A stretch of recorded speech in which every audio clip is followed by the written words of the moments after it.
করব ওটসের মামলেট। এই যে পেঁয়াজ, গাজর, ক্যাপসিকাম দিয়েছি, আর একটু শসা দিয়ে দেবো, শসা, তারপর ডিমটা দিয়ে দেবো, তারপর ওটসটা দিয়ে দেবো। আজকে করব ওটসের একটা মামলেট। ওটসটা একটু রোস্ট গুঁড়ো করে নেব। এই যে শসাটা কেটে নিচ্ছি, কুচি কুচি করে নিচ্ছি, কুচি কুচি করে দিলে ভালো লাগবে, জিভে পড়বে আর দাঁতে পড়বে, খুব সুন্দর লাগে। তার সঙ্গে একটু পাকা পেঁপে দেবো। বাচ্চারা ফল জিনিসটা পছন্দ করে না, এমনি ফল দিলে খাবেই না, তাই কি করি, কোনো কিছু করলে ওর সঙ্গে আপেল, পেয়ারা, পেঁপে ইত্যাদি ফল আমি দিয়ে মিশিয়ে দিই, বুঝতেও পারে না, খেয়েও নেয়। ওটসটা পরিমাণ মতো দিয়ে দিলাম।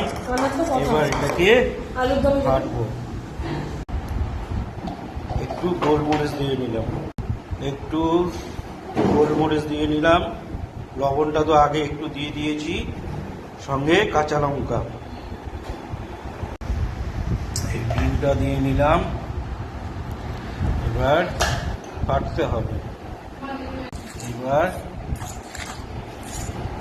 করে নিচ্ছি, গুলে নিচ্ছি। এই ডিমটা দিয়ে নিলাম, এবার কাটতে হবে। এবার করে নিচ্ছি, গুলে নিচ্ছি। সামান্য একটু এবার জল দেব।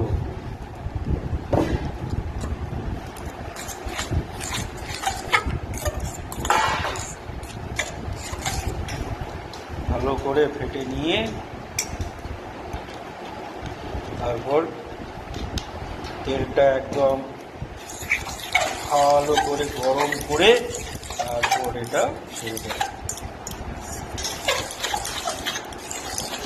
তাহলেই হয়ে যাবে ওটসের মামলেট। খুব সুস্বাদু।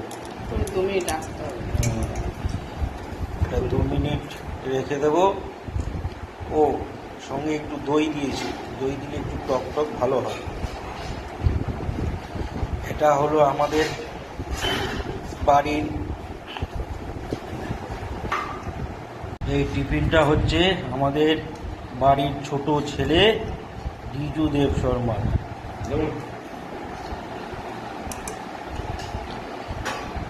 এটা হলো আমাদের বাড়ির ছোট ছেলের সকালের স্কুলের টিফিন।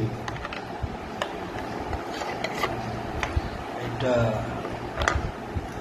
কড়াইতে দিয়ে দিলাম, এবার কিছুক্ষণ ফ্রাই করব, তৈরি হয়ে যাবে ওটসের মামলেট।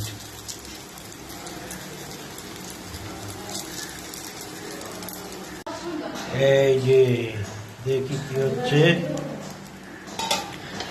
কিছুক্ষণ ঢেকে রাখবো, 2 মিনিট ঢেকে রাখবো। এবার উল্টিয়ে দেব। এই সুন্দর হয়েছে, হেভি হয়েছে ওটসের মামলেট তৈরি। আমাদের পরিবারের ছোট ছেলে, মানে সবচেয়ে আদরের প্রিয় ছেলে ডিজু দেব শর্মার স্কুলের টিফিন তৈরি হয়ে গেল, ওটসের মামলেট। আমাদের দেব শর্মা পরিবারের বংশের ছোট ছেলে অমলেট।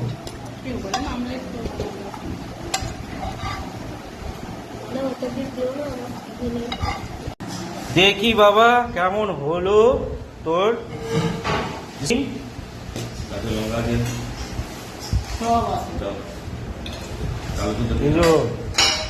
হ্যাপি হয়েছে কিন্তু, ও আজকে কিন্তু খুব জমে যাবে কিন্তু।